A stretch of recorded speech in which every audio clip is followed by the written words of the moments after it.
Gracias por dejarnos entrar. Como es costumbre, charlaremos de folclore, el arte y lo macabro. Mi nombre es Miguel Bonilla y estoy junto a mi compañero de ritual, Edson Rodríguez. Buenas noches, Edson, ¿cómo Buenas estás? noches, Miguel. Muy feliz de estar contigo, con todas y todos. Me alegra, me alegra. Pues, bueno, nosotros nos estamos también dando cuenta de cuál va a ser la estructura del canal. Las investigaciones son algo extensas. Entonces, nada más para que sepan, vamos a hacer dos partes. La primera va a ser para abordar a la criatura o el tema del que estemos hablando, así como sus significados simbólicos. Y en la segunda parte vamos a contar historias o inclusive cómo tal vez podemos hallar algunos de estos temas en otras tradiciones. Sí, que justo si no han visto el primer video, les recomendamos que le echen un ojito. De ahí nos agarramos como tronco de la historia del jinete sin cabeza y del Dullahan, justamente para extender las ramas sobre lo que vamos a platicar el día de hoy. Claro.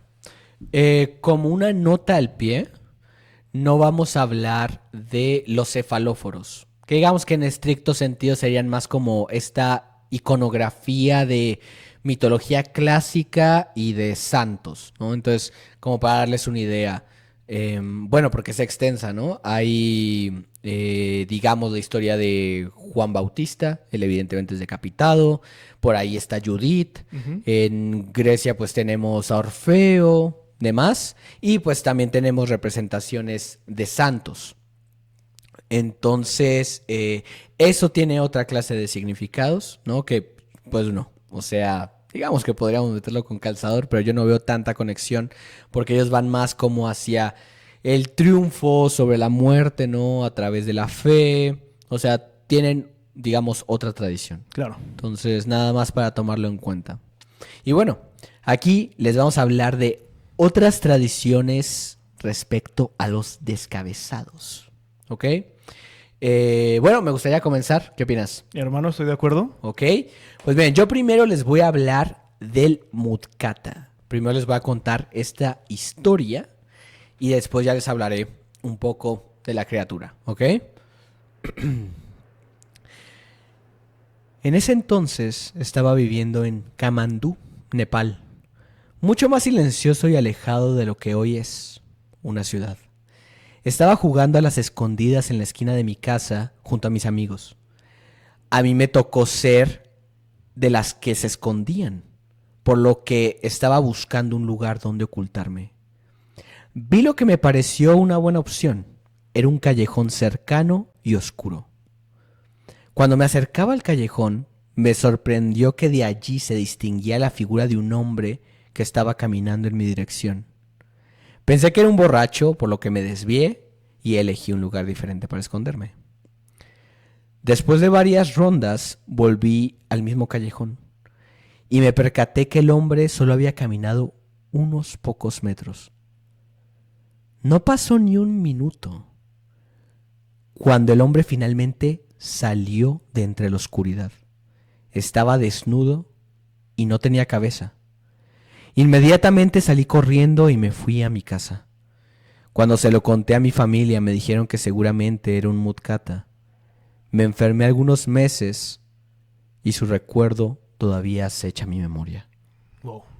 Interesante. ¿no? Entonces, el mutkata, como habrán escuchado, es una figura del folclore nepalés, ¿ok? Y literalmente significa cortado de cabeza, Ok. ¿ok? Es de carácter vengativo. Ahí digamos que vemos una asociación con el jinete sin cabeza, Ujú. ¿no? Y sobre todo con esas representaciones que hablábamos de las películas y demás, como que se le da este carácter de venganza. Y es incapaz de alcanzar el descanso eterno, ¿no? Claro. Algo que me pareció muy interesante y que creo que vale la pena mencionar es que se celebran festivales, así como uno tiene tal vez esta noción japonesa de festivales, Ok. llamado el Gode Yatra. Y justamente es para espantar esta clase de espíritus. O sea, así está de inmerso el folclore en la sociedad. Bueno, que eso pasa en muchísimas sociedades, Claro. ¿no? O sea, Es un poquito el manejo que le dan a los yokai, ¿no? En Japón, justo. justamente, más o menos, yo creo que por ahí también se le podría ver una asociación. Ok. Pero me gustó, no sé, me pareció interesante y sobre todo que hubiese toda una festividad para espantar a esa, bueno, que hay varios clases de demonios, pero digamos Ujú. que el Mutkata sí es como muy importante. Muy representativo. También, no sé, que podría un poquito ir con otra clase de tradiciones como la nuestra, por ejemplo, enfermarse de espanto, porque se dice que los que se encuentran con el Mutkata pueden, bueno, con un Mutkata, ¿no? Porque es más bien como un tipo de espectro, Ujú. se enferman y su vida puede estar en peligro.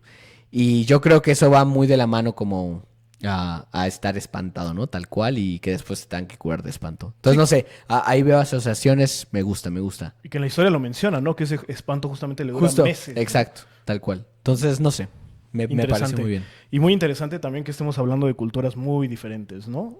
Claro, Eh, tradiciones totalmente distantes. Como ya les dijimos, estábamos hablando de cuestiones europeas, un poco de cuestiones estadounidenses en el capítulo pasado. Claro, Y ahorita irnos hasta Nepal, claro. me parece interesante. Sí, sí, lo es, lo es. Y yo voy a cambiar también de localización, A ver. algo más cercano a nosotros, pero bastante lejano a cosas de las que ya hemos hablado. Este es el mito del hacha nocturna. Ok, a ver. Donde lo estudié fue en un ensayo escrito por Alfredo López Austin en la revista de estudios de cultura náhuatl en 1963. Por si no lo conocen, Alfredo López Austin es un historiador mexicano que es de los más connotados estudiosos del México precolombino. Ok. Él ha estudiado sobre la cosmovisión que tenían diferentes culturas antes de la conquista.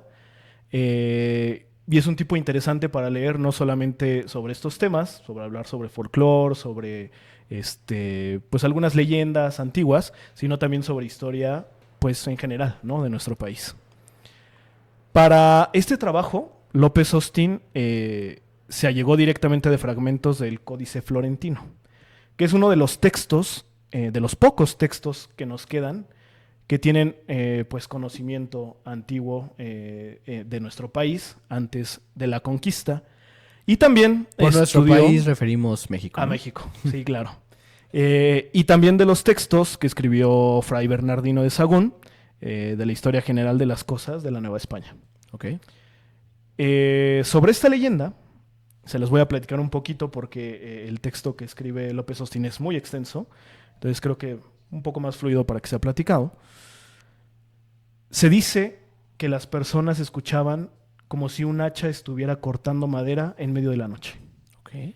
Era un golpe constante, constante, constante, que estaba ahí fuera de sus casas y que no sabían identificar, ¿no? ¿Qué es lo que estaba pasando en medio de la noche? ¿Quién está cortando madera, no? La gente optaba por salir a ver qué es lo que estaba sucediendo. Y los golpes de la madera hacían que las personas se empezaran a adentrar más en la selva, lejos de las casas, iban siguiendo el sonido. Y una vez que llegaban de donde venía este sonido, de donde provenía, se encontraban esto. Y esta es una traducción justamente del Códice Florentino. Le voy a dar lectura. Y así lo veía. Lo estaba mirando, que era como un hombre con el pescuezo cortado, con el pescuezo incompleto, con el pescuezo perdido y el pecho abierto, la entraña partida. Y dicen que lo que sonaba era su pecho, como si se juntaran sus bordes, como si se cerrara constantemente su abertura, como si se cerrara constantemente una cosa con otra, como si comiera con escándalo. Imagínate estar en medio de la noche y ver un torso abierto en medio, hermano, que está generando este sonido como de un hacha, mientras rebotan los dos lados, ¿no? Del costado. En la interpretación que se le daba, decían que esta hacha nocturna era una forma que adoptaba el dios Tezcatlipoca, el dios humo, le decían algunos, para divertirse, para atormentar a las personas. Porque las personas, una vez que se encontraban frente al hacha nocturna, tenían de dos. La primera, que sería tal vez lo más lógico, era huir, correr. Pero eso era malísimo, porque el hacha nocturna, una vez que huías, te iba a atormentar durante muchísimos años, muchísimo tiempo, hasta que Tezcatlipoca se aburría y te dejaba. Y la otra era enfrentarlo. Y la única forma de enfrentarlo era esperar a que el torso se abriera y de un movimiento rápido extraer el corazón. Extraer el corazón del dios, y una vez que esto sucedía, se decía que te ganabas el respeto de Tezcatlipoca y que iba a negociar contigo para que le devolvieras el corazón. Wow. Y te podía entregar 3 espinas de maguey, que era lo máximo que podía entregar, digamos. Y esto para los guerreros significaba que en la siguiente pelea en la que iban a estar, en la siguiente guerra que iban a luchar, iban a obtener 3 sacrificios, que eran 3 personas del ejército contrario que llegaban justamente para entregar como ofrenda hacia los dioses. Wow. Esto, pues está documentado y me parece una leyenda bastante interesante, hermano. ¿Qué opinas? Wow, pues me gusta bastante. Además, creo que hay bastante figura poética aquí. O sea, por ejemplo, cuando habla del golpe rítmico de los 2 costados del pecho, pero es justamente en sincronía con el golpe del hacha con el árbol. Claro. ¿No? O sea, ahí digamos que vemos una correlación muy directa. Entonces me parece más como una metáfora. Me gusta mucho. Me gusta mucho. Que bueno, que además está escrito más o menos con una forma medio poética, ¿no? Claro. Sí. Y también me gusta que, digamos, en donde vemos también este carácter de juguetón que también hallamos en el Dullahan, ¿no? Siempre como perder esta noción de que los mitos son serios, solemnes, Sí, muy solemnes, claro. ¿no? No te burles de ellos, cosas así. Pero está también a su vez esta posición muy mexicana, ¿no? Cuando se burlan de la muerte, pues, muerte, y sí. viene Día de Muertos y demás. Es justamente eso también, ¿no? Como este carácter cómico, burlesco que se le da. Y que obviamente los espectros también lo hacen con los vivos, ¿no? Claro.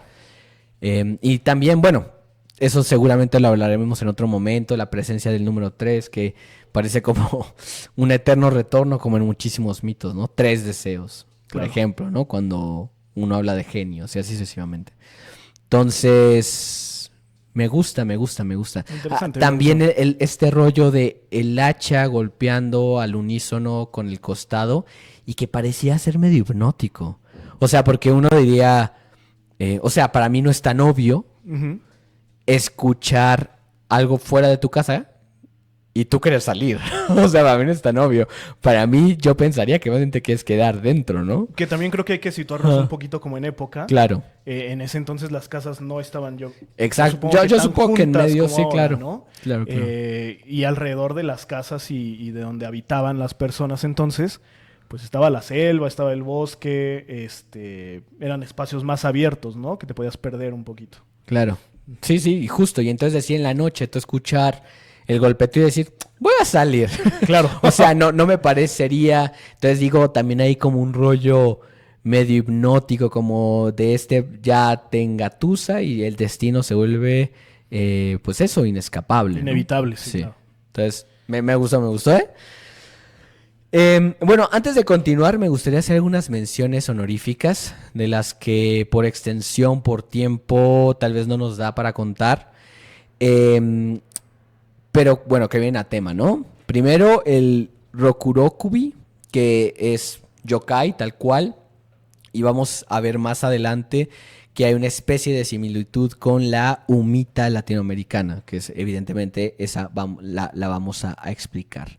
También tenemos, bueno, es esta mujer y su cabeza se puede desprender de su cuerpo o el cuello se puede alargar prácticamente hasta que cuando es representada, el cuello queda delgado como una suerte de serpiente, Ok. ¿no? Y ondulada, pues serpentea literal. Claro. Ondulada, movimiento, espiral, ¿no? Tiene como esa imagen. Ujú. También, fíjense muy curiosamente, tenemos el Af, Krasue y Penangalan.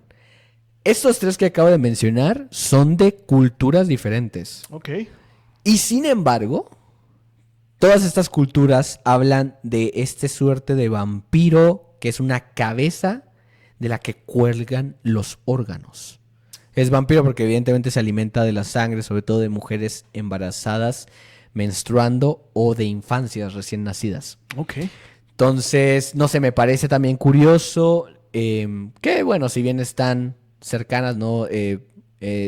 Por el área de Malasia y demás, Ujú. me parece curioso que haya correspondencia, ¿no? Con lo filipino, ¿no? Y demás. Y por último, que yo creo que en este sí nos van a matar, ¿no? Porque está mucho más cerca. La mula sin cabeza, ¿no? Que es folclore brasileño. Segurísimo, si esto llega a más oídos latinoamericanos, va a haber gente con estas historias. Entonces, si nos mandan, pues podemos tal vez hacer una revisión exhaustiva.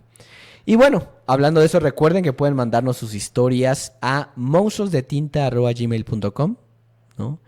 Y que de igual forma les dejamos el índice de futuros episodios en la caja de descripción, ¿no? Sí, que si quieren contarnos alguna historia justamente de los temas que vamos a hablar en el índice, pueden mandarla con anticipación Sí, para que priorizar, podamos retomarla y contarla pues justamente en un segundo episodio, ¿no? Como este. claro. Y bueno, el siguiente episodio va a ser de nahuales o cambiapieles. Sí. Entonces, para que se vayan apresurando. Bueno, en el siguiente voy a hablar, ¿no? De Latinoamérica, por supuesto. Y voy a hablar del Cati Cati o la humita. Ok.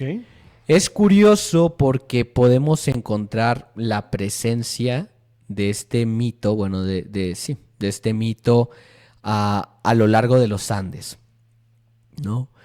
Y tiene diferentes nombres, pero definitivamente hay una correspondencia de mitos. O sea, ahí sí es muy claro ver, bueno, obviamente siempre es impreciso saber dónde nació, pero definitivamente está presente, Ujú. ¿no? Y tiene sus particularidades dependiendo de la región.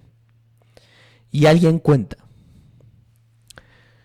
nunca me voy a olvidar, soy aficionado a la astronomía, debía tener cerca de 20 años y estaba en el patio de mi vieja casa viendo con el telescopio. Había luna y teníamos 2 chimeneas, una de un calefón y otra de la cocina. Las chimeneas recortaban la luz de la luna haciendo sombra. Pero en un momento dado, notó una tercera sombra proyectada desde el techo, no con forma de chimenea, sino como si la proyectara una cabeza y un cuello alargado, como si fuera de alguien que estuviera asomando del techo y mirándome, pero con unas proporciones inadecuadas a la de una persona. Miro hacia arriba y no hay nada. Vuelvo a mirar abajo y no está más la sombra. Me metí corriendo y me asusté mucho, a pesar de que ya no era un nene. Al día de hoy me cuesta explicar la proyección de forma racional. Incluso he llegado a probar y la verdad es que la sombra no encaja en cuanto a proporciones y tamaño, ni para una persona ni un animal, por ejemplo un gato. Ni el techo en cuestión es precisamente accesible. Soy ateo y no creo en nada paranormal, pero al día de hoy no puedo explicar qué vi. La falta de explicación no lo hace algo paranormal, pero me acuerdo de eso y me inquieta. Y de hecho, nunca más pude ponerme a mirar tranquilo con el telescopio. Me siento expuesto al estar concentrado en el ocular. Y así terminé viéndolo otra vez. Wow. Entonces, bueno, muchas de esas historias las sacamos de Reddit. Obviamente en la caja de comentarios pues, para dar el crédito que corresponde. Y bueno, aquí vemos el Cati Cati, ¿no? O la humita, ¿no? Bueno, su nombre, para empezar, porque otra vez tenemos diferentes teorías de cómo se pudo haber dado el nombre, ¿no? Pero muchos dicen que es por el saltar de la cabeza sobre el suelo, que hace una especie de cat, cat, cat, o sea, Ok. es el sonido. Ajá. Entonces habla como de esa descripción. Y es curioso porque, bueno, algunas versiones dicen que es la cabeza de una bruja, necesariamente. Ujú. Sin embargo, a mí la que me pareció más extraña es que puede ser la cabeza de cualquier persona. sobre todo de una mujer embarazada, otra vez. Porque dicen que, y dicen que por esa razón uno no se debe dormir ni con hambre ni con sed. Porque cuando uno duerme, puede ser que, y uno se siente así, puede ser que la cabeza se desprenda del cuello y gire o salte en búsqueda de alimento. Wow. Es muy raro. Bueno, a mí me pareció extraño. Y dicen que, por ejemplo, en este caso de las mujeres embarazadas, que les tienen que cepillar el cabello. Y que uno en teoría se tendría que cepillar el cabello. Porque no vaya a ser que se enreden los cabellos en el camino y no pueda retornar. Según alguna de esas tradiciones, si la cabeza no ha regresado para cierta hora, muchas veces cuando amanece, ¿no? La mayoría de los mitos en que esto respecta ocurren durante la noche. No vaya a ser que no pueda retornar y pues evidentemente mueras. Wow. Lo cual es raro. Obviamente, esta cabeza tiene formas de sobrevivir. En las tradiciones en las que tenemos que es una bruja, eso te va a parecer rarísimo. Hay una forma en la que la humita puede sobrevivir. Y es si se adhiere a otro cuerpo. Encontré varias historias donde, digamos, hay un personaje principal, se encuentra con la humita y de repente la persona tiene 2 cabezas. O se le adhiere en la espalda y literalmente queda fundida, o sea, queda fusionada. Sí, sí, sí. Curiosamente también en esas historias la forma en la que se deshacen de ella es a través del engaño, como de y con comida. Curiosamente, o sea, ahí vemos, ¿no?, correlación con el mito, porque bueno, hay varias versiones, dicen como espérame aquí, voy a la higuera, ¿no? Y recojo algunos frutos y los traigo. Entonces te dicen, ok, acá te espero. Y entonces se separan de ti, se quedan en el suelo. Y ese es el momento en el que tienes que huir. Wow. Entonces, no sé, me parece curioso. Algunos dicen que esta cabeza, ¿no? Esta cabeza cortada, ¿no? Por esa razón es un descabezado. También produce un sonido que según como leí las descripciones es más o menos lo que aquí en México conocemos como un tecolote. O bueno, la lechuza, ¿no? Que a veces se escucha como si gritara. O sea, de hecho, aquí en México sí tenemos muchísimos mitos de cómo inclusive la presencia del tecolote es la presencia de un embrujo. Sí. ¿No? Sí, sí, sí. Porque el canto es muy inquietante. Particular también, sí, es ¿no? particular e inquietante. Entonces, no sé, me pareció interesante y pues que hay presencia de descabezados. De hecho, aquí entonces es donde conecto con una de las recomendaciones literarias. Bueno, tú ya mencionaste una. Y yo les voy a recomendar este libro de Mónica Ojeda. A ver, ¿qué tienen que saber de Mónica Ojeda? Pues que es una gran escritora ecuatoriana del que década de los 80s, 90s. Ok. Cuando nace, obviamente sigue escribiendo al día de hoy. Y bueno, acá les voy un fragmento para que se antojen. Tiene varios libros, ¿no? Yo la verdad de los que he escuchado más es Las Voladoras, que Ajá. bueno, ya lo leí. Y el que no he leído se llama Mandíbula, pero también me han dicho que es buenísimo. Entonces, si ¿Sobre qué quieren trata empezar por Mandíbula? ahí, pueden adelantarse. Tiene que ver como con esta cuestión del miedo en la adolescencia. Ok. Entonces, no sé, me parece bien. Entonces acá les voy un fragmento. Este cuento en específico, pues, habla de la humita, no digo más. Y escuchen, y díganme si no se les antoja leerlo. Dice, últimamente la culpa la hacía decirse cosas así, sobre todo durante las noches. Pero lo peor era cuando sudaba y casi podía sentir el tacto de la cabeza podrida envuelta en plástico entre sus manos. Se preguntaba por qué la había recogido de la tierra aquella mañana. ¿Por qué la había levantado si ya sabía, desde el momento en el que puso un pie en el patio, lo que en realidad era? ¿Qué tal? ¿Me vas a decir qué? Suficiente para antojar. ¿Lo vas a leer o qué? No, me gusta, me lo llevo acabando, hermano. Entonces, dale. Bueno. Me gustó, hermano, en esto que acabas de contar. Otra vez tenemos ese sonido constante, ¿no? Tal cual. Justo. Una suerte de ritmo y que el ritmo tiene que ver, bueno, con muchísimas cosas. Por ejemplo, en esta primera, que yo creo que es una de las más obvias y no la mencionamos, el corazón, el latido. Claro. Evidentemente tiene que ver con el ritmo. Y bueno, aquí el salto, como que tiene algo de hipnótico, ¿no? Siempre lo monstruoso y lo macabro pareciera, o sea, si bien o es repugnante o es hipnótico, pero aún así es hipnótico. Claro. ¿No? Igual esta parte creo que sale un poco del tema, pero se relaciona un tanto con los viajes astrales, ¿no crees? Como ese viajar mientras estás dormido, salir del cuerpo y quedar unido por esta suerte de órganos, en este caso, pero por la parte, dicen que hay un hilo conductor, ¿no? En las historias. Claro. Sí. Habría como que... Hilo de plata, ¿no? Sí. Fíjate que yo difiero.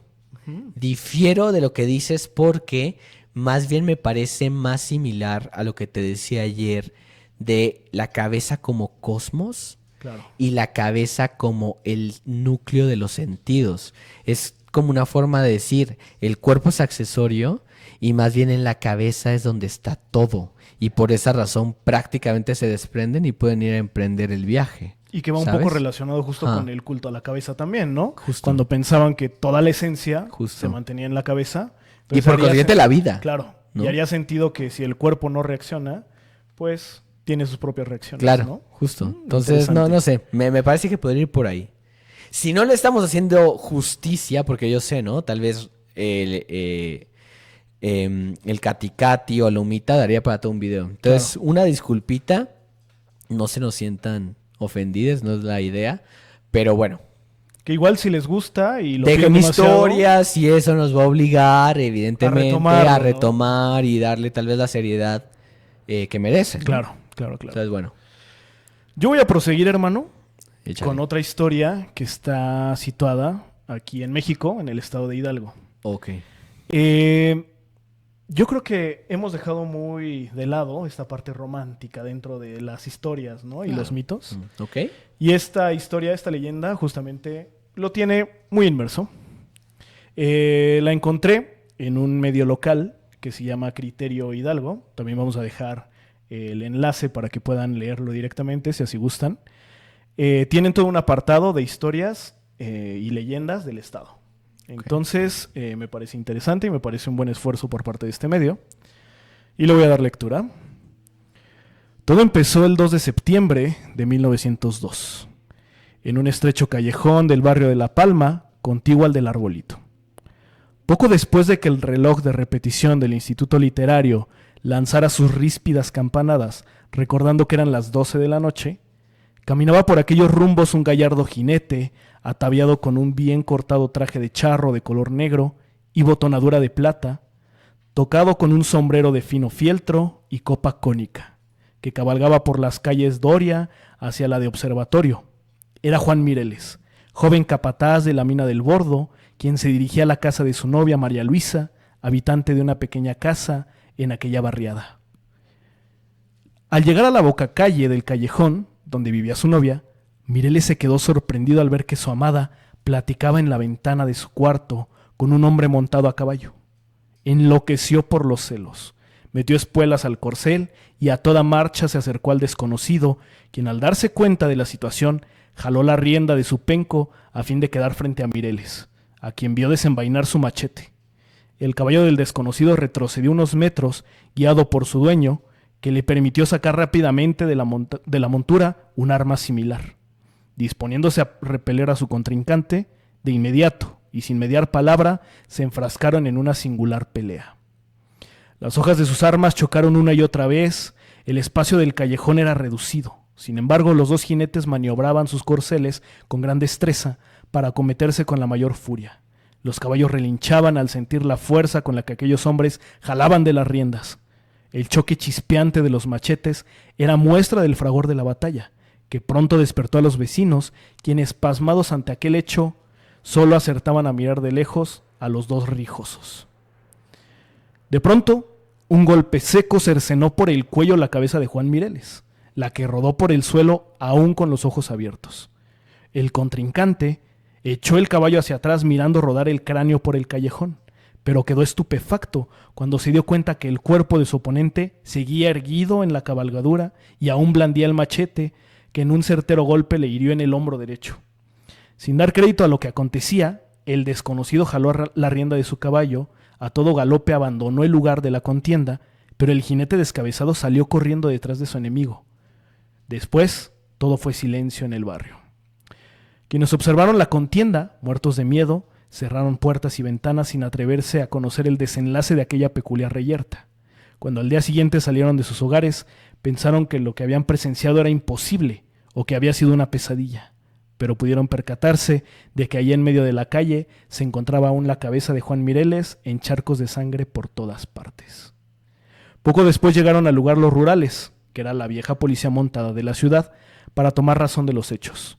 Escucharon incrédulos la versión de los vecinos, misma que les pareció totalmente imposible.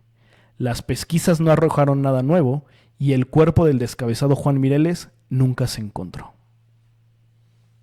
¿Qué tal, hermano? No sé, esta presencia de la venganza. Fíjate que ahorita que hablamos, me acuerdo, o sea, porque estamos hablando de descabezados y, bueno, no lo incluimos. De hecho, esa podría ser otra gran recomendación literaria. Tenemos a Lafcadio Hearn, no sé, Ok. ¿sí? Uh-huh. Sí. Sí, bueno, o sea, para quien no lo sepa, es un escritor raro. O sea, él era inglés y luego se va a vivir a Japón.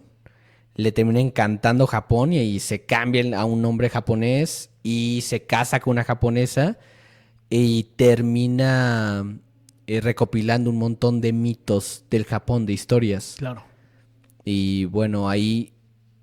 ¿cómo se llama? Kwaidan, creo que es el nombre de su libro más famoso. Por ahí andará, por ahí andará en este libro. Bueno, el caso es de que él tiene una historia de un vato al que lo van, o sea, está en el patíbulo, ¿no? Uh-huh. En camino hacia su muerte.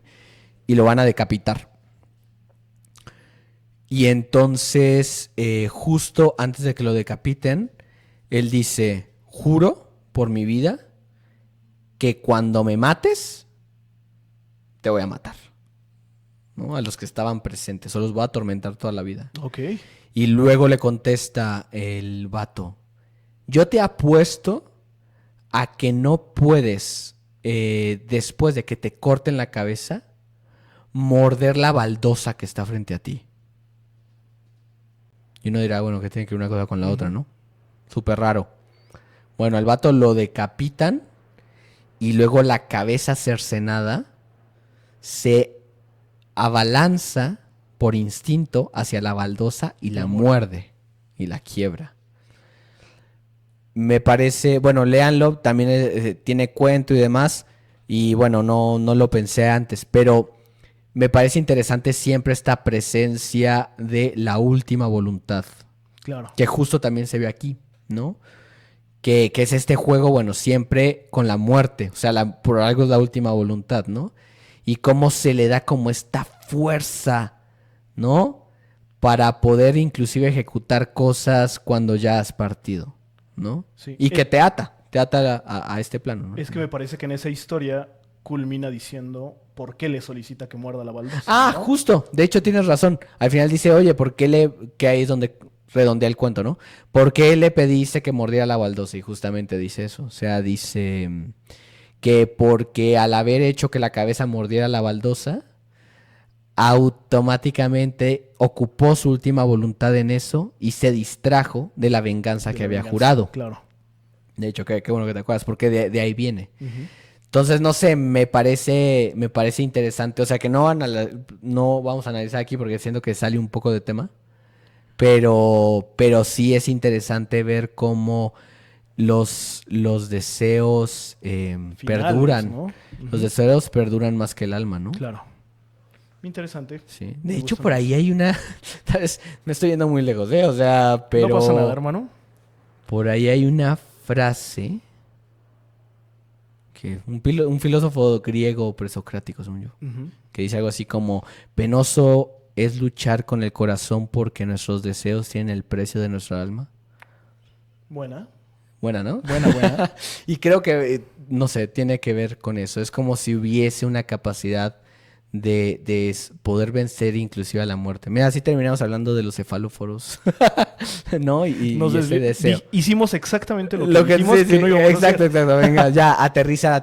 Pero bueno, me parece interesante la presencia de la venganza como un motivo recurrente en muchas de las tradiciones, ¿no? Sí, claro. Ajá. Pues, ¿continuamos, hermano? Sí, dale. Yo sigo. A ver. Acá les voy una historia. A ver qué tal les queda. ¿Dónde está situada? Esta historia es una historia gringa. Ok. Pero tiene que ver con vaqueros. Ok. Pasamos de un charro a un vaquero. Justo. Okay. No, o sea, ahí también hay correspondencia. Y por esa razón también el nombre de la historia es mucho más significativo cuando le estás contando en inglés. Porque el nombre del espectro sigue siendo en español. Claro. ¿No? O sea, los gringos le llaman el muerto. ¿No? Hablan español para referirse a esta criatura. Entonces, ahí les va y ya me dices qué te parece. Dale, hermano. Alguien cuenta. Yo conozco la historia de un vaquero sin cabeza en Texas. Según recuerdo, era un hombre al que le habían puesto precio a su cabeza. Fue capturado y decapitado. Nadie lo quería enterrar en el cementerio del pueblo. Entonces amarraron el cuerpo y la cabeza al caballo para que se mantuviese erguido mientras el caballo corría por el desierto. Como las noticias de su captura no se esparcieron rápidamente, muchos todavía lo buscaban para cobrar la recompensa. Cuando lo veían pasar cabalgando, le disparaban y usualmente le daban, sobre todo en el área del pecho. Por supuesto, el difunto seguía cabalgando como si nada. Así fue como se empezó a contar la historia de El Muerto, el vaquero descabezado que no podía morir. El caballo eventualmente fue encontrado deshidratado y el vaquero balaceado amarrado a él. Por muchos años y hasta hoy, cuentan que por las planicies del oeste de Texas se le ve cabalgar en las noches de luna. Interesante. Entonces, fíjate que esta también me gusta porque no tiene nada de sobrenatural.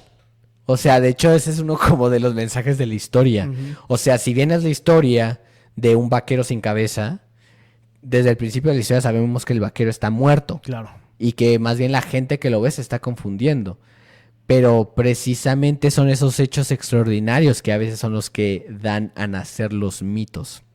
Y todavía lo ven hoy. O sea, el mito vive en la gente que lo cuenta. Claro. Y en esas noches desérticas, tal vez de un poquito de alucinación, somos capaces de que esas ilusiones materializadas, digamos, se expresen en las formas que conocemos, ¿no? Que eso tiene que ver con el mito. Me gusta, hermano, me gustó. Sí. Creo que y hace sentido otra vez con la época en la que está situado, Claro. ¿no? Obviamente en ese entonces no tenían lo que tenemos nosotros, ¿no? Que Claro. con una publicación, con un mensaje, pues das parte de que ya lo habían capturado y que estaba muerto, sino que pasaban muchísimas pues semanas incluso para que una noticia pudiera llegar al pueblo vecino, Claro. inclusive, ¿no?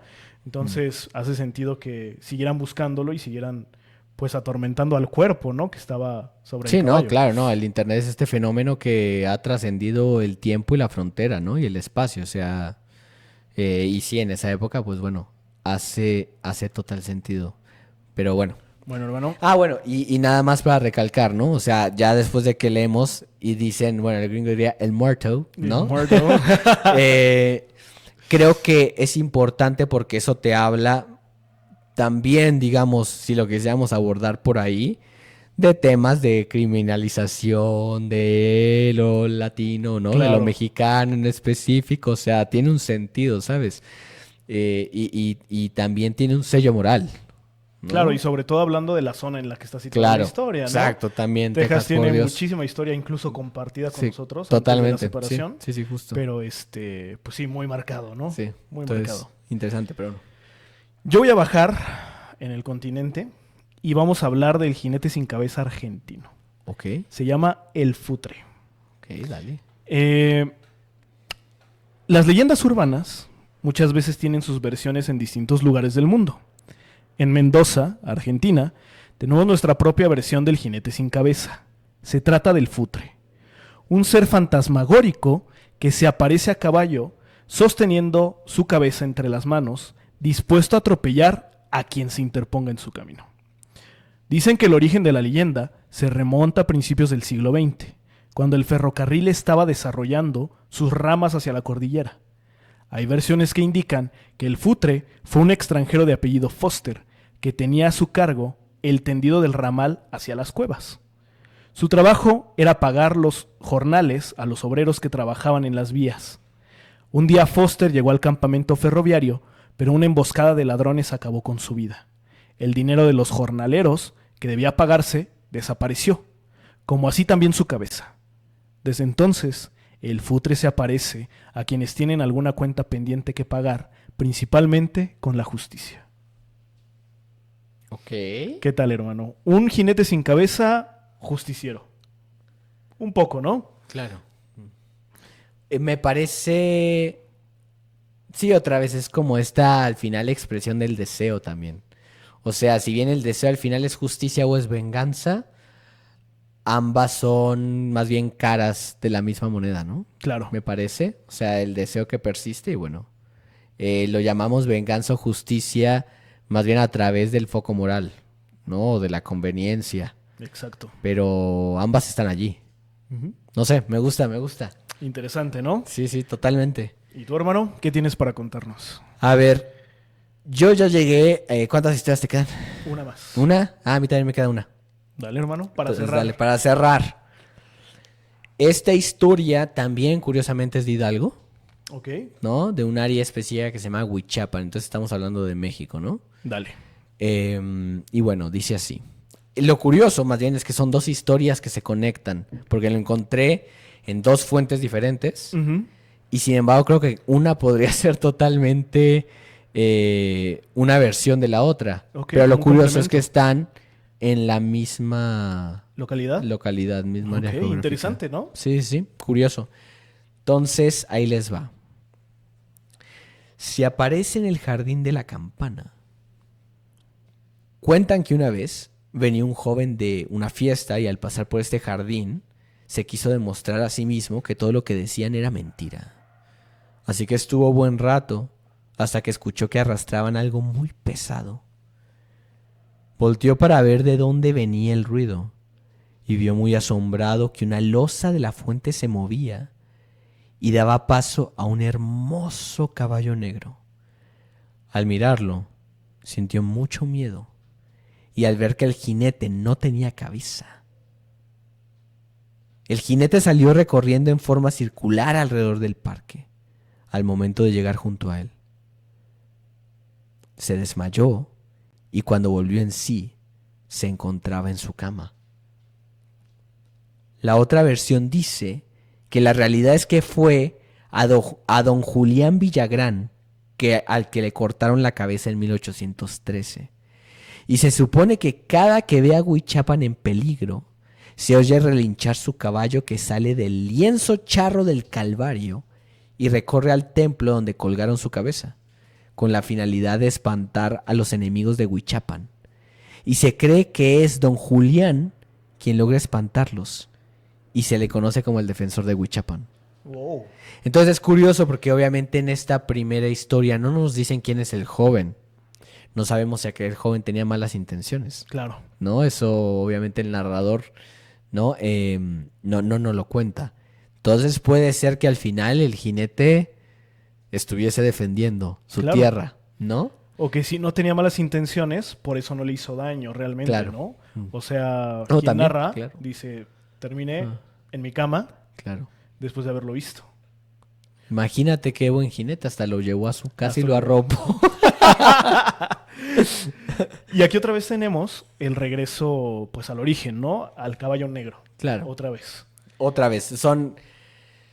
Que eso es también de las cuestiones interesantes, ¿no? O sea, yo no defiendo mucho como esta... O sea, creo que esta teoría de los arquetipos, Ujú. bueno, para quien no lo sepa, lo vamos a abordar definitivamente porque es como importante para entender el folclore. Y ojo, esto es muy aplicado al arte. O sea, en psicología eso ya está muy superado, Claro. ¿no? Pero digamos que para el arte y algo de verdad, obviamente también contiene. La teoría del arquetipo es creada por Carl Jung, ¿no? Bueno, Jung más bien. Psicoanalista, digamos, el sucesor de Freud. Pero él tenía una forma muy mágica de ver el psicoanálisis. Ok. El caso es de que crea su teoría del arquetipo, que refiere a que hay diferentes representaciones y temas que se repiten y que son estas concepciones simbólicas que tenemos a nivel cultural. Yo creo que el gran problema de Jung fue que lo puso en términos, se vio muy codicioso, muy eurocentrista, Ok. como se esperaba, y entonces lo pone prácticamente como en términos de la humanidad, ¿no? O sea, es como las personas tenemos, pero obviamente tenemos muchos tipos de trasfondos culturales, los lenguajes, o sea, por ejemplo, nosotros hablamos el español, evidentemente, ¿no? Pero entre amigos que llevan mucho tiempo, parejas que llevan mucho tiempo, los nexos familiares, eso crea propios lenguajes y crea una propia cultura. Ese chiste local que nada más los entienden, obviamente es un uso del lenguaje totalmente específico que no es aplicable. Y eso también puede crear mito. Claro. ¿No? O sea, entonces no es nada más como estas grandes concepciones culturales que sí podemos entender que existen, ¿no? Al menos tal vez en bloques. O sea, tal vez a nivel occidental, con el cristianismo, por ejemplo, sí hay mitos que se pueden repetir, ¿no? Y en lo oriental. Pero sí hay que tener como mucho cuidado Claro. de no intentar generalizar. El caso es que sí, de todas formas, a nivel sí podemos ver ciertos arquetipos, ¿no? O ciertos símbolos que vemos cómo se repiten y cómo son a veces ecos los unos de los otros. Y no sé, me parece eso, pues bueno, que es para lo que estamos aquí, ¿no? Para Claro. analizar esas relaciones. Y justo manteniendo este eco, hermano, voy a cerrar con otra historia que también involucra a un caballo negro. Ok, dale. Y esto es una leyenda que está situada también en México, pero en el estado de Puebla. Y dice así: la leyenda del jinete sin cabeza cuenta sobre un cliente habitual de la cantina. Llegó aquel día pidiendo a sus amigos unos pesos para llevar a su hijo enfermo con el doctor. Pero aquellos bribones encontraron en la desgracia de su compañero un motivo para seguirse divirtiendo. Uno de ellos le dijo: no tenemos ni un peso, pero le comparto un secreto. Dicen que si monta al caballo negro que corre por la loma y logra domarlo, lo llevará a la cueva de su antiguo amo, que está llena de oro. Ahí puede agarrar lo que quiera para su chamaco. Por supuesto, aquello era mentira. Lo habían inventado en ese momento para burlarse de su amigo. Pero el otro andaba tan desesperado que se enfiló a la loma y sobre la rama de un árbol esperó al caballo y se dejó caer sobre él. Con tanto relinchido y movimiento, la cabeza del hombre quedó colgada en aquella misma rama y su sangre cubrió completamente los ojos del animal.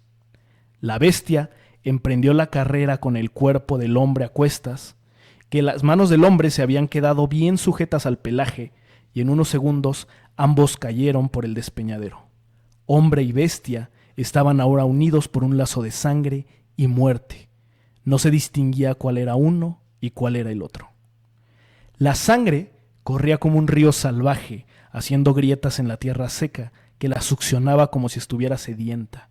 Se llenó de burbujas y en un momento comenzó a arder. Entre el fuego intenso, ambos cuerpos fueron tragados por la tierra.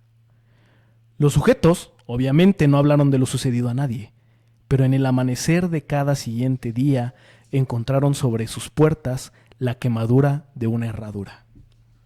La séptima noche después de lo ocurrido, entre las rocas de la cañada, un eco insistente les crispaba los nervios. Parecían cascos de caballo que avanzaban a un trote lento, dando tiempo a que todos lo escucharan. Alcanzaron a divisar a lo lejos una bola de fuego que bajaba por la loma. Así que todos se fueron a refugiar a sus casas. Desde algunas pequeñas grietas entre las paredes, los mirones vieron un inmenso caballo negro cuyas patas y crin estaban solamente en llamas y exhalaba fuego. Obedecía las órdenes de un jinete sin cabeza que lo llevó a través de todas las puertas marcadas y salió cargando 6 cabezas con las que luego alimentó a la gran bestia, dejando atrás solamente los cuerpos calcinados de los impertinentes bromistas.